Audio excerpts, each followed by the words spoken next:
Rochelle. Hi, I'm Mel. Hi, I'm Lucia. And I'm Caroline, and we're here today to talk to you about BAE systems and their challenges towards corporate social responsibility.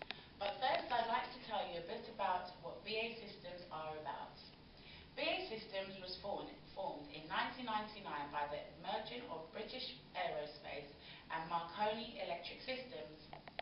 They have become highly competitive market leaders developing sophisticated warships, defence electronics and aircraft.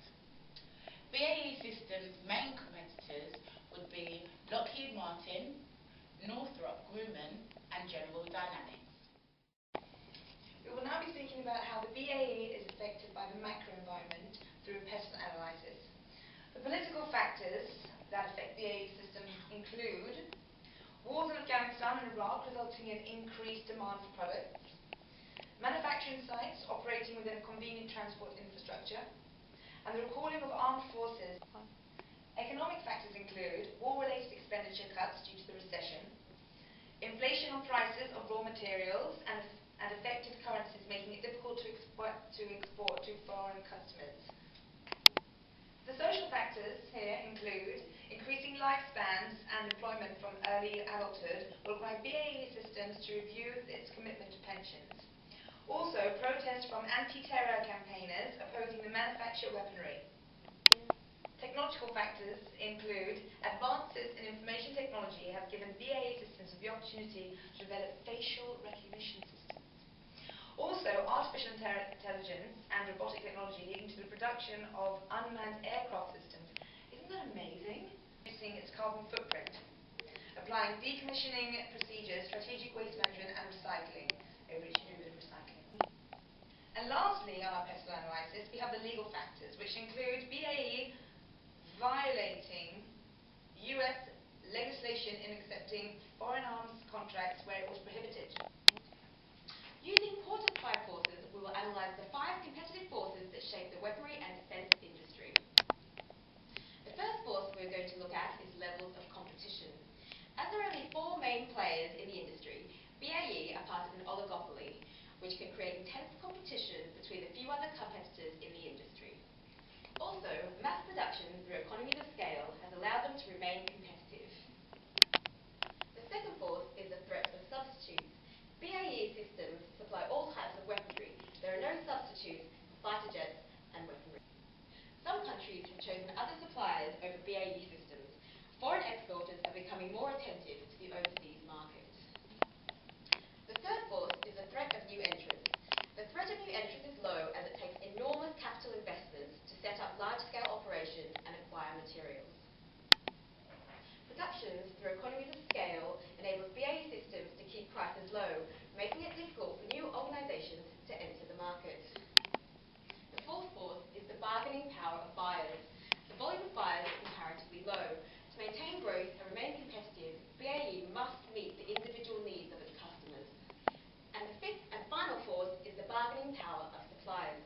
In the weapons sector, the bargaining power of suppliers is relatively low, as suppliers can be limited on how many customers require specific military-grade materials.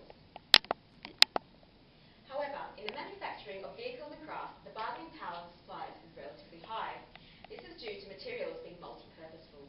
The Porter's 5 forces, we are able to conduct a brief SWOT analysis. Strengths include being the third largest defense company in the world, employing over 100,000 highly skilled people, annual sales exceeding $22 billion, leadership and alliance with strong partners, and world-class technology.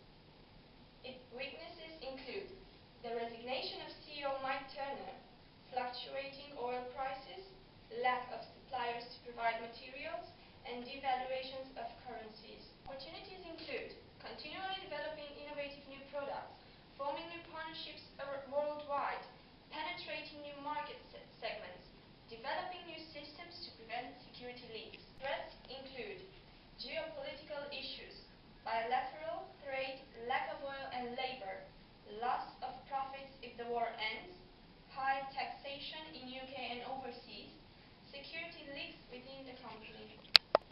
BAE Systems have a constant struggle of producing instruments of war while remaining ethical.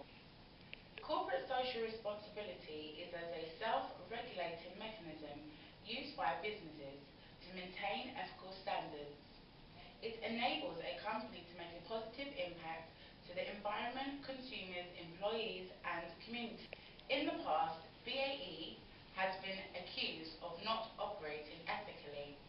They produce machines that harm the environment but insist that they are dedicated to making these products as environmentally friendly as possible. Critics of BAE Systems believe that the company is simply jumping on the CSR bandwagon, trying to repair their support public interest. Behind me, you will find Quinn's Competing Values Framework depicting the 4 main models of management. But which ones do they adhere to, and are they using the best ones for their business? BAE is a company which focuses on technology, innovation and ideas. They also pride themselves on having a productive working environment for their employees. They achieve this through using the following models of management: open systems model and rational goal model. Our recommendation could be for BAE to incorporate the human relations model into their management structure while keeping the 2 initial models in place. Simply arise from trying to have corporate social responsibility by producing aircraft and